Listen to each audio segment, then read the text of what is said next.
Hey, what's going on, everybody? It's Dusty Tucker. I have good news and bad news. The good news is I'm going to be showing you how I antiqued. Some of you might agree, some of you might disagree. I don't really care. This is how I did it. And you'll notice in the intro to this video, or all my videos, the newer ones anyway, I have two matte black cattlemans on the table there with a bunch of other revolvers. This was one of those matte black revolvers. In fact, I did both of them. So this video is going to be kind of on how I antiqued these revolvers.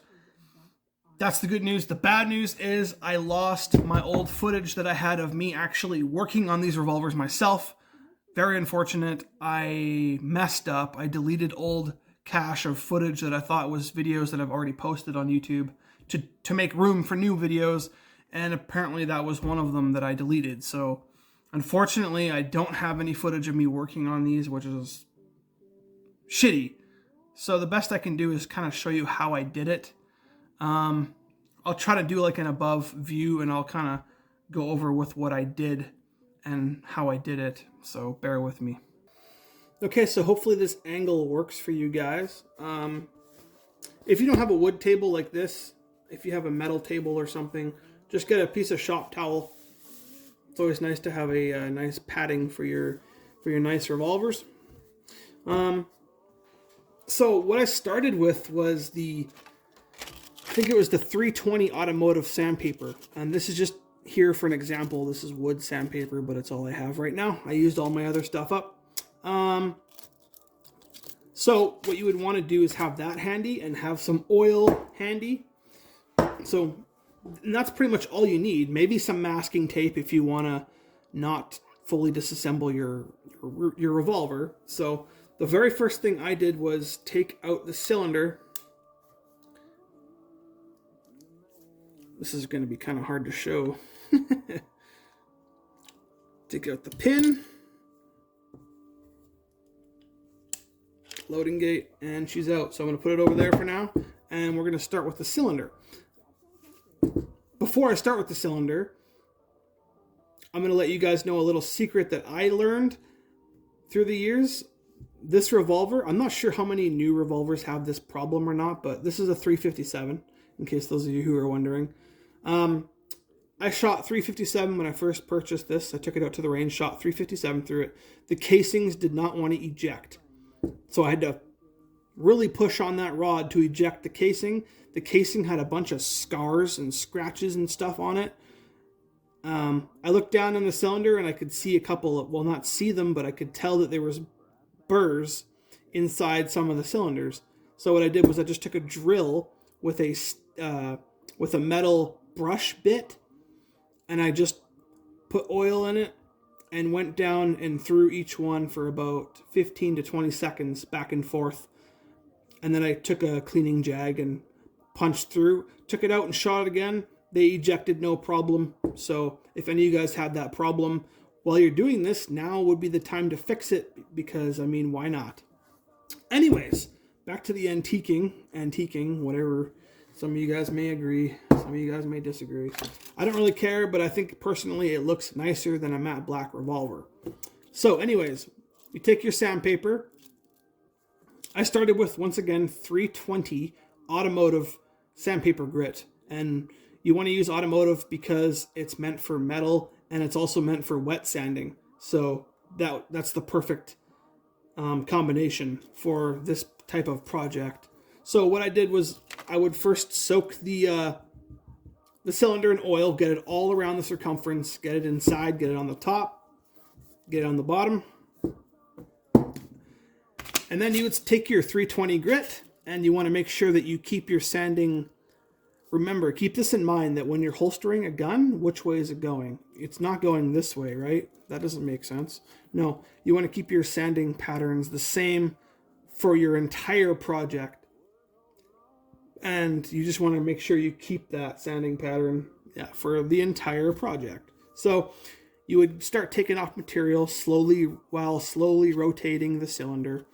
And natural wear on high spots are going to wear more than low spots, which are going to wear a lot less. So that's why you want to keep the dark area, or the lower areas darker, the higher areas with less material. That way it looks as natural as possible. Even the edges here, take off more on the edges, the back edges around here. I did a little bit on the back, and I did not touch, I didn't touch this part here at all because I don't want I don't want unnecessary wear on this part here. On the face, or on the top, whatever you want to call it, I did just a little bit around this area and the edges, the outside, and that's pretty much it. That's all I did. You can either do the whole entire gun with the sandpaper and then move on to the steel wool, but what I found easiest was going sandpaper, and then you would go to your fine steel wool. So I just used this Bulldog stuff and this triple pack here, and I'd use the fine stuff. Get the fine stuff, put a little bit of oil on it, and buff it hard back and forth, and go over it. Like I said, I didn't say it, but each revolver took me about 2 hours to do. It took me 2 hours to get to that point. So you take your steel wool with oil and you buff it back and forth until you start noticing that the scoring marks from your sandpaper disappear, and it kind of feather edges and blends it all together and makes it look really nice and as natural as possible. Like, this is almost polished now from the steel wool. And then when you're done, what I like to do, or what I did anyways, was because you'll get some dust and grit in the cylinders. I just went ahead and cleaned the entire cylinder and then put it aside, and then grabbed the rest of the gun to start working on it. Now, you can do this a couple of different ways. If you really want to be really careful and everything, you could take apart the gun.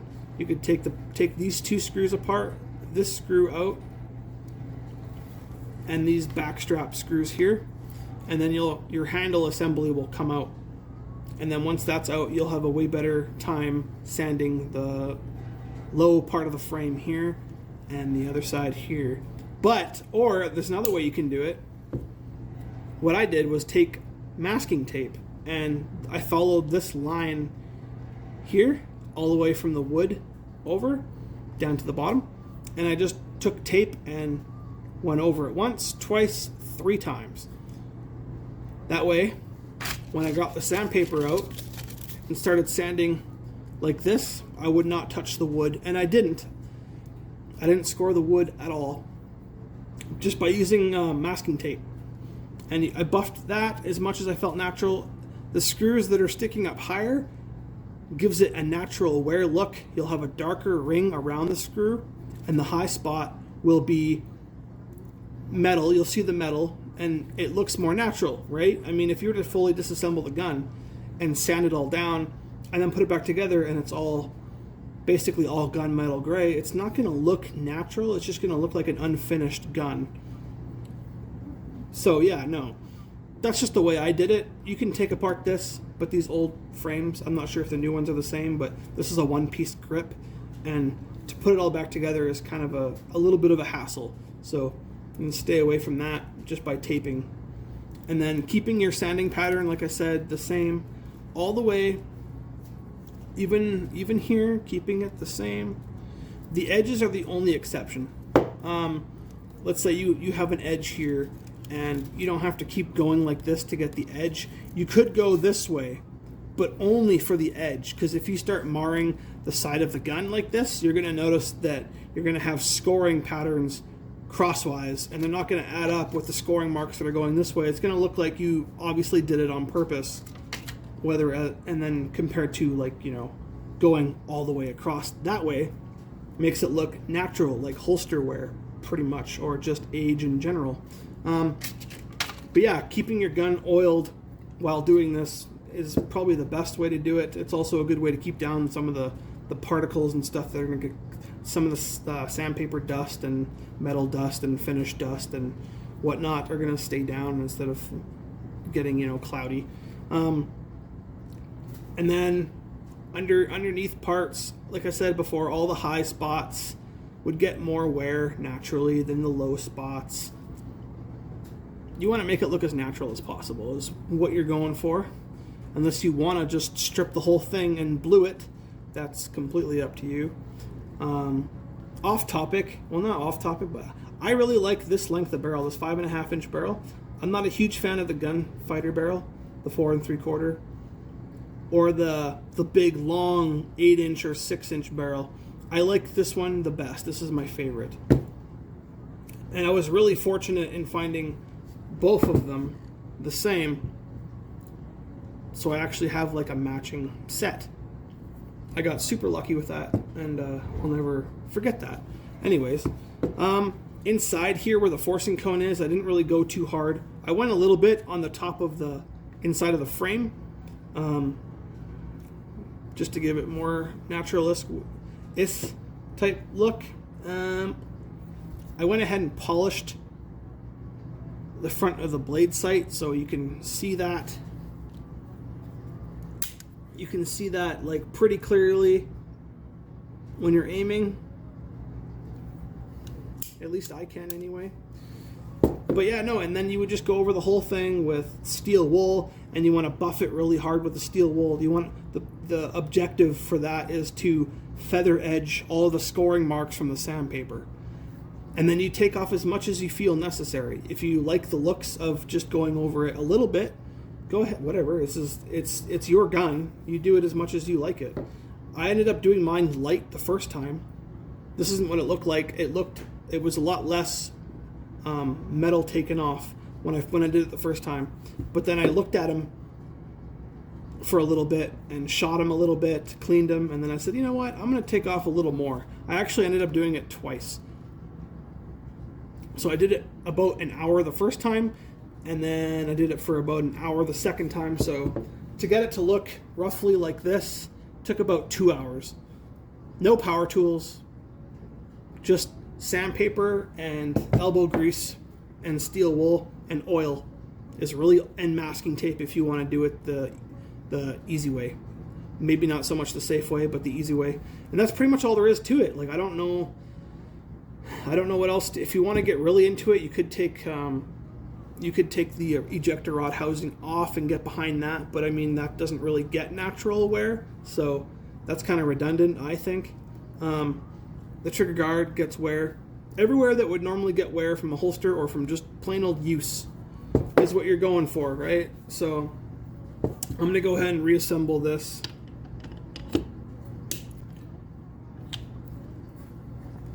Oh, another thing to mention, well, that I'm going to mention, is that some of these, at least this revolver, had an issue with the cylinder pin. It was kind of burry as well, and I had to use a wooden dowel to tap it out every time I wanted to clean it. Again, this was the best time to do it, so I did it. I took some steel wool, and I buffed the crap out of it this way, and then I never had a problem with that stiff pin again. It goes in like it should, nice and easy, without too much fuss. And that's what you really want.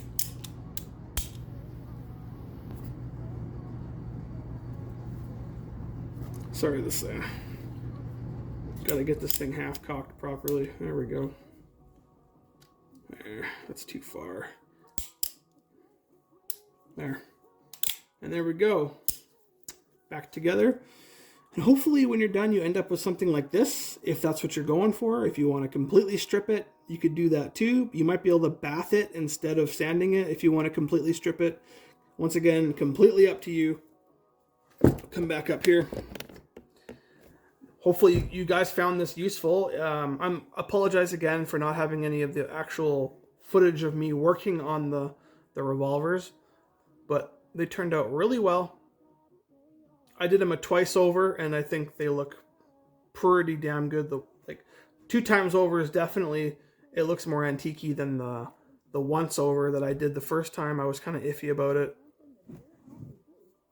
2 times over, oh, they look like brand new firearms. I'm so pumped. And then when you're done, if you're done and you have a lot of extra time, or you just want to take it one step further, piece of leather. So this is what I did. You don't need to do this, but I did it.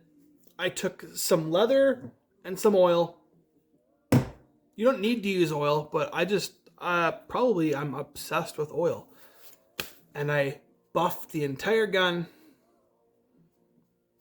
I sat there and watched a few episodes of other YouTubers and whatnot, and just kind of not really paying attention, just taking that piece of leather and just rubbing it over the gun. Spin the cylinder a little bit, do it again. I finished with the leather. You can use the inside or the outside, whatever you feel like using. Probably the flush side would probably be a little bit better, has a little more rougher of an edge compared to the finished side. But yeah, no, I used this exact piece of leather, and I just went over the entire revolver when I was finished, just to give it an extra feather edge sort of thing. And it actually kind of polished it up a little bit. No rough edges, no burrs. Beautifully edged, nice looking. So you can do that if you want. Anyways, hope you liked the video. One thing I forgot to mention. There was people asking me, does your gun rust? You took the finish off of it. Isn't it going to rust? I leave a nice coat of oil on all my guns before I put them away. Hell, even if I go to the range and bring a gun and don't shoot it, chances are I'm going to go home and clean it anyways. There's a lot of lazy people out there, and there's a lot of lazy people out there. Almost every secondhand gun I've purchased from somebody has needed a lot of cleaning and just not getting the love it should be. So I can't stress it enough, even to my friends. I have friends that don't take good care of their firearms. But anyways, keep them oiled before you put them away. They won't rust. Be gentle with them. They'll last a long time. And keep shooting, you guys. I just came back from the woods. People have been teasing, this is off project, off topic. People have been teasing me about my shotgun loads and how they probably don't form much of a tight group, and you probably don't get very good results with those loads. And well, I can tell you one thing. We came back from the woods.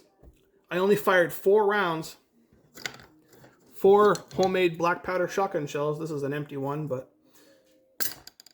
and 4 kills. 4 kills, 4 shots, no problem. And that thing held a very tight group.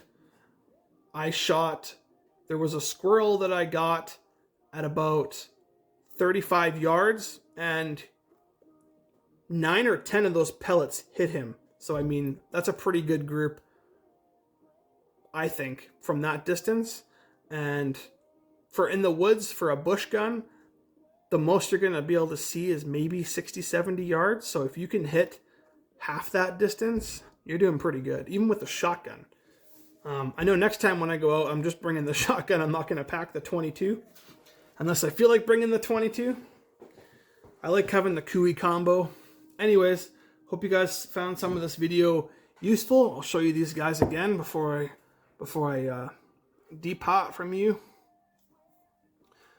Absolutely beautiful. At least I think they are. So keep shooting, you guys. I hope some of you guys found this video useful. If you have any questions on anything that I failed to mention or just didn't bring up or anything, just comment below and I'll answer them for you. I've been pretty much good at replying to people's comments so far until I get, an abundance of questions per day. I might not be able to get to everybody, but I'll do my best. We'll see you guys next time. Dust Decker signing out. Keep shooting.